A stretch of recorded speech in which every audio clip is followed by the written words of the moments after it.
नमस्कार दोस्तों। यहाँ पर जो आपको एक स्क्रीन पर सवाल दिख रहा होगा, ये कक्षा 10 के एनसीईआरटी से आया है और ये सवाल बहुत बार पेपर में आया है। और जब भी आए ये सवाल आपको 6 नंबर देकर जरूर गए, ठीक है। अगर अगर आपको अच्छा लगे तो इस लाइक शेयर और सब्सक्राइब जरूर कीजिए। ये चैप्टर देखिए आया है, ये भी त्रिकोणमिति के अनुप्रयोग और कह सकते हैं या फिर ऊंचाई दूरी से चैप्टर से आया है, ठीक है। देखिए लिखा है क्या, समुद्र तल से 75 मीटर ऊंची लाइट हाउस के शिखर से देखने पर दो समुद्री जहाजों के बीच अवनमन कोण 30 अंश और 45 अंश है। यदि लाइट हाउस के एक ही ओर एक जहाज ठीक पीछे तो हो जो जहाजों के बीच की दूरी ज्ञात कीजिए। ठीक, लगाइए सवाल। देखिए मान लीजिए समुद्र तल है ना, मान लेंगे हमारा ये समुद्र तल है। मतलब बेसिकली कहना क्या चाहता है, कोई समुद्र तल से ऊंचाई है। मान लेंगे हमारा अगर ये समुद्र तल है तो समुद्र तल से कुछ ऊंचाई पर जहाज है, लाइट हाउस है, ठीक है। यहाँ से जहाज को चारों तरफ देखा जाता है। तो वहां से एक जहाज को देखी गई, दो जहाज को, ठीक है। और ऐसे दो जहाज थे कि एक के पीछे दूसरी वाली थी, ठीक है। और उनके उन्नयन कोण देखा गया है, ठीक है, और अवनमन कोण देखा गया है। जब भी हम ऊपर से नीचे की ओर देखेंगे तो अवनमन कोण देखा हो, अवनमन कोण बनता है। और जब मैं नीचे से ऊपर देखूंगा तो उन्नयन कोण बनता है, ठीक है। तो वह देखिए काफी मस्त सवाल है। देखिए मान लीजिए हमारा ये पानी है, पानी, और इसी पर हमारा बीच में हमारा लाइट हाउस लगा होगा भाई। मैं मान लेता हूँ कि हमारा लाइट हाउस है, ठीक है। बहुत स्ट्रेट खड़ा होना चाहिए, ठीक है। अच्छा, लिखा है 75 मीटर ऊंची, इसकी लंबाई कितना लिखा है सवाल में? 75 मीटर लिखिए।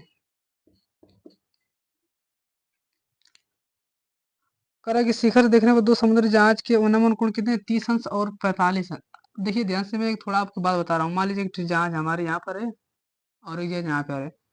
अगर मान लीजिए बाई चांस अगर आपको कंफ्यूजन हो जाए कि हमें कौन सा 30 अंश बनाना है कौन सा 45 अंश, तो मैं आपको बता रहा हूँ तरीका। देखिए जब भी पास रहेगा ना, देखिए ये इसके पास है तो हमेशा पास वाला कोण ज्यादा बनता है, ठीक है। तो बताइए कि पास वाला कोण 45 अंश बनना चाहिए, मतलब ये वाला कोण कितना अंश होना चाहिए? 45 अंश होना चाहिए। और ये 30 अंश होना चाहिए क्योंकि ये दूरी पर है, तो ये 45 अंश होना चाहिए। तो अब हम जब भी मैं यहाँ से देखूंगा इसे, तो अगर मैं क्षैतिज दृष्टि रेखा से समांतर खींचूं तो एक बार मैं इसको देखूंगा और उसी आंख से मैं इसको एक बार इसको देख रहा हूँ, ठीक है। तो कितने कितने के अनुमान कोण बन रहे हैं? 45 अंश और 30 अंश। तो भाई ये हमारा पाला कितना बनेगा? 45 बनेगा। तो जब ये 45 है तो एकांतर कोण से भी हमारा 45 बनता है। और ये कितना अंश कोण बन रहा है भाई? 30 अंश बन रहा है। अनुमान कोण है ना, ऊपर से बनेगा, तो ये भी हमारा कितना बनेगा? 30 अंश बन रहा है। कोई दिक्कत? शायद सवाल में तो यही करा है। एक ही हो रहा है ना, लाइट की क्या एक ही हो रहा है। आइए सवाल लगाते, ठीक है। हमसे पूछा दोनों जांचों के बीच की दूरी। तो क्या ये दोनों जांचों के बीच की दूरी है? क्या मैं इसको यक्स मान लूं? किसी को दिक्कत? Any problem? बोलो यार। No sir. ठीक, तो इसका थोड़ा नाम कर दे रहा हूँ। मान लीजिए ए बी सी डी है। तो मैंने दोनों जहाजों के बीच की दूरी कितनी मानी? यक्स। तो मैं वही लिख दूंगा अपने भाषा में। माना दोनों जहाजों के बीच की दूरी यक्स।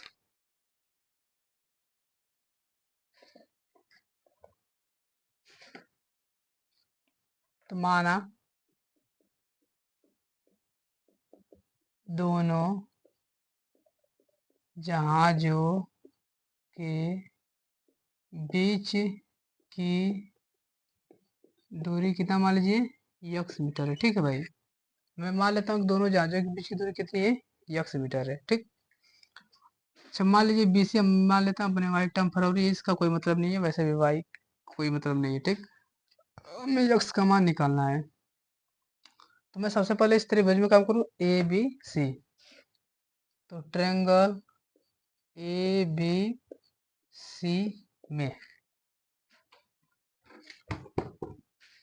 अब भाई देखिए ए बी सी में काम करिए। तो देखिए लंब और आधार पता है क्या, अब मैंने अब बताया है कि लाल बट्टे कक्का याद रखिए, कुछ ना याद रखिए तो साइन कास टेन। तो टेन में ही तो आता है लंब आधार, तो लंब बटे आधार लगा दूं तो ये थीटा का सामने वाला लंब और नीचे वाला क्या हो जाएगा, आधार हो जाएगा। ठीक है, तो टेन थीटा बराबर लगा दूं मैं, टेन थीटा, थीटा का मान हमारा हो जाएगा 45। तो टेन थीटा बराबर लंब बटे आधार, तो लंब का मान हमारा हो जाएगा 75। अब आटा में यक्स वाई का हमारा आधार का मान क्या हो जाएगा भाई, बीसी। बीसी का मान मैंने क्या माना है, वाई। अब सबको पता है कि टेन 45 का मान एक होता है, बराबर 75 बटे वाई। तो वाई का एक में गुणा करूंगा तो वाई बराबर मिलेगा मुझे 75 मीटर। तो यहाँ से मुझे समझ में आ गया कि वाई का मान कितना है भाई, 75 मीटर है।